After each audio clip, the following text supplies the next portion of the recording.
Alright, this is a update video about my RigRap RigPack 60. I have finally got this thing loaded up. It's literally taken me 6 months to fill this thing up. Procrastination at its finest. I'm also going to talk about some of my rigging I do with my rods and reels. I'm going to talk about lead melting, and then I'm going to give a brief update about my tote bait tank and my worm bin projects. I would give an update about my crickets, but all the female crickets ate the male crickets. And when I tried it again a few months later, the exact same thing happened. So if I ever use crickets, I just buy them from the store. I've had this for about 6 months now, and it's been in my boat, so I've stepped on it, I've laid catfish on it, it slid around in the boat, it's been in heat and it's been in cold, and it's been used. I've used some of the riggings for when I lose gear on my rods and reels. So it's holding up really, really well. As a quick disclaimer, this was given to me by RigRap. I started asking questions about it because I wanted to buy one,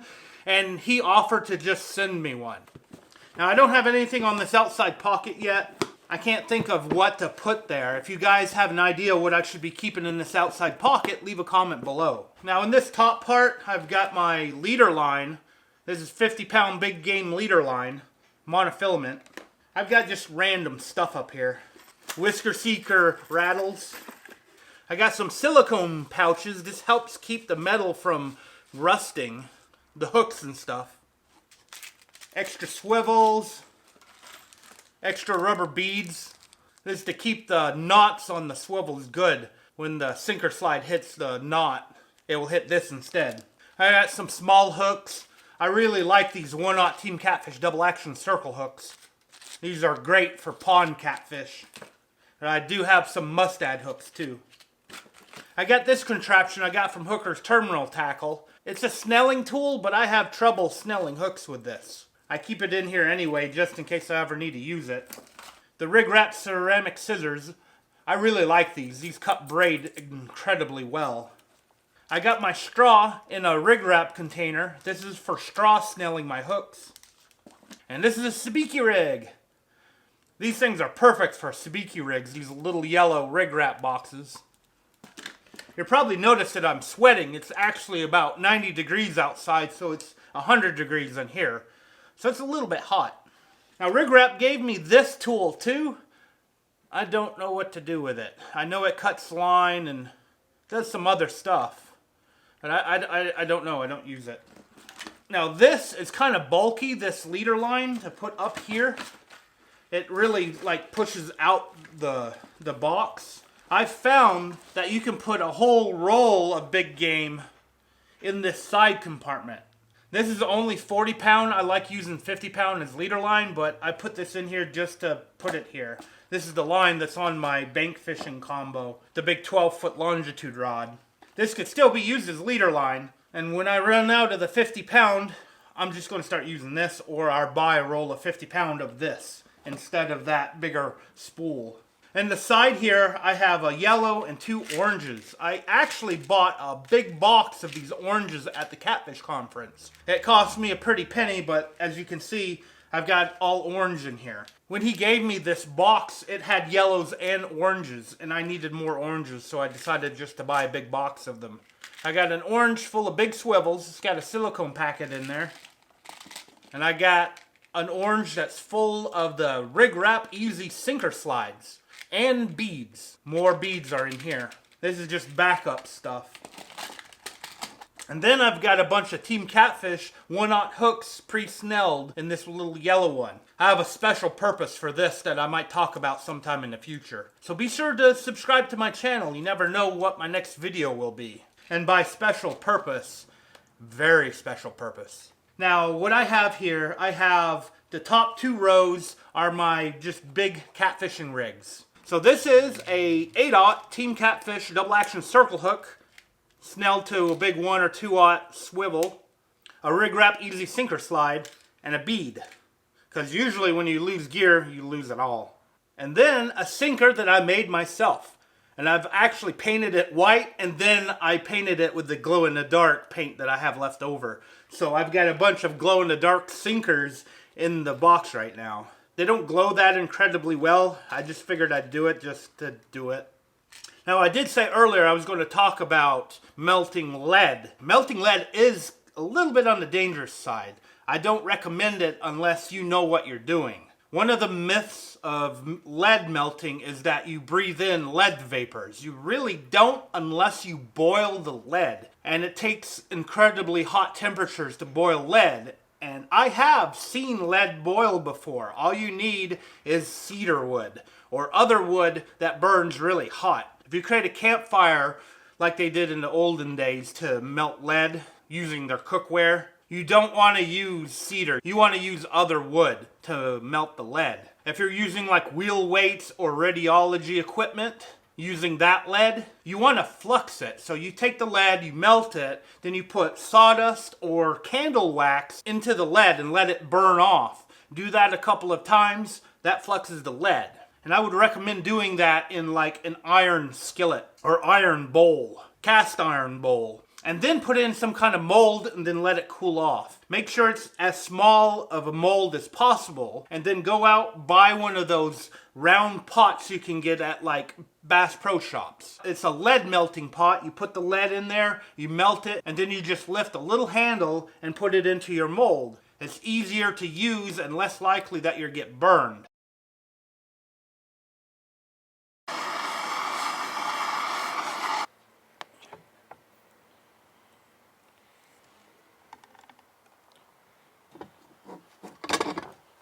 Four-ounce bank sinkers. And always remember, if you put water into lead, it will explode. And if you get one drop of lead on you, that's an automatic severe burn. And that's one of the reasons why I didn't want to make an actual lead melting video. I know I talked about it a while back. I decided to do this video and just talk about it. And there you go.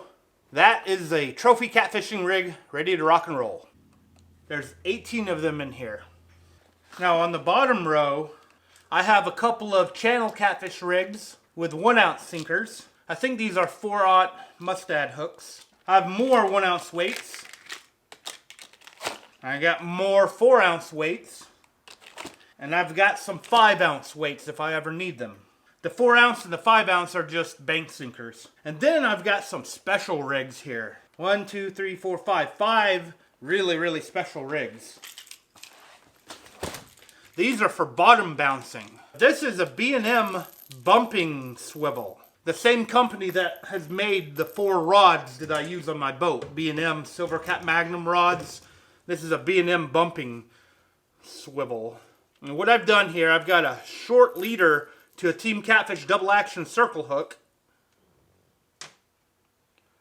where you'd put the bait. This top swivel is where you put the main line. And then I've got 30-pound big game line, which I only had the green color, that goes to the sinker, with a whisker seeker rattle on the bottom to help make more noise. And I just have a loop knot, and I loop it through the sinker, and then this is just bounce, bounce, bounce, or bump, or whatever you want to call it, straight down bumping. If there's enough current, you could probably back bounce this too, and let it back bounce away from the boat while you're anchored. A little bit more complex. The rig wraps still work perfect for this, even if they are a little bit more complicated than your standard everyday catfish rig. It's in there. There you go, and just zip it up. And I just keep it on my boat for whenever I need to quickly change out my rigs when I lose them to snags. Although, every now and then a snag ends up becoming an actual fish, like this video in the iCard above. I'll show you this in action here. This is pretty much my favorite combo outside of having a Battle Cat instead of the B&M Silver Cat Magnum rod. The Kuma Classic Pro Silver Cat Magnum rod. This is not the Elite. The Elite is red. This is just your standard one. Their newer standard one with the cork grip. And see, leader line with algae on it. Always check the leader line. This leader line feels perfect. The big 1/0 swivel. And there's the sinker slide. The RigRap Easy Sinker Slide. And the little bead. So it stops right there. I keep my sinkers separate so they're not banging on the side of the boat when I have them on the side of the boat over there. And just put the sinker on. And there you go. That's my basic rig. And I like these RigRap Easy Sinker Slides because you can take them off the line. So you can free line your bait if you ever wanted to.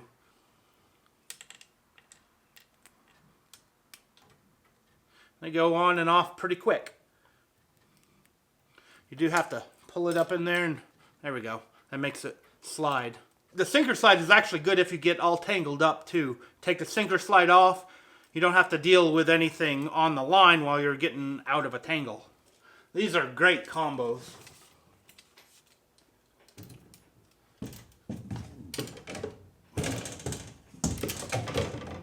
There you go. The RigRap RigPack 60. Hopefully this will make a good thumbnail. Now for quick updates of my tote and worm bin. Here's the update to the bait tank. As you see here, this winter I had it moved into the greenhouse to keep the water from freezing inside of it. When I moved it in here, I had to make some changes. One of the changes is putting the bucket inside of the tote itself. And I drilled a bunch of 1/2-inch holes in the bottom for it to drain out of. I removed all the filter material because it was breaking down and clogging up the old filter. So all it is right now is 2 bags of lava rocks that I bought from Home Depot. Now right now it's not looking too great because it's got an algae bloom going on and it hasn't rained for about a week. Once it rains again, it will do a water change and clear up the water. Right now I only have goldfish in it. I bought them from a bait dealer. It's legal to use goldfish in Tennessee. When I bought them, they were 2 inches long, and right now they're 3 to 4 inches and growing fast. I still have a few things I need to do with this. I need to repaint the tote to help with the algae problem. I need a new lid on the firehouse bucket with only 1 hole in it. Right now it's still got a guttering hole, and you can see the algae growing on it. I need to replace the hose. It actually, part of it cracked on me and I had to shorten it. It's almost too short right now. I need to put a PVC pipe on this metal pipe so it doesn't rust apart. But the goldfish are living happily in it right now, at least until I use them as bait. Now here's the update to the worm bin. I was using this small one to create millions of babies. It worked great as a small indoor worm bin, but none of them grew big enough to fish with.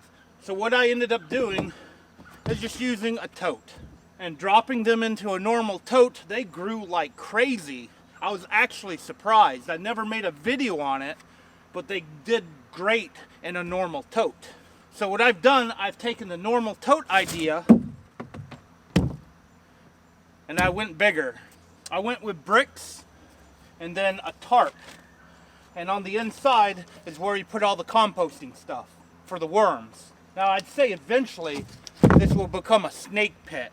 So I really need to come up with a different idea for doing a worm bin. Now what I'd like to do is get that giant plastic worm bin that's on Amazon. It is kind of overpriced. It's about $300 to $400 and it's made in New Zealand. If I lived in New Zealand, I could get it at half the price, but someone is buying them and bringing them to the United States and selling on Amazon for almost double the price. But it's like the perfect worm bin outside of, you might have a little trouble getting worms out of it, which is one of the reasons why I do this, because I like fishing with the red worms, the European night crawlers. I've had European night crawlers survive freezing weather and temperatures over 100 degrees. They don't all survive, but it's enough to replenish the population once the temperature gets back under control. And that's why I made this giant outdoor bin. Now I hope that you've enjoyed this update video. If you like it, please give me a thumbs up and leave a comment below if you think I should continue to do updates about some of my other gear. I know someone has asked me to do a review on my carp rods. The rods that I'm using for carp. They're not really carp rods. So I may do that video in the future. Now if the catfish would only get off the nest so I can start catching them again. Thank you guys again for watching.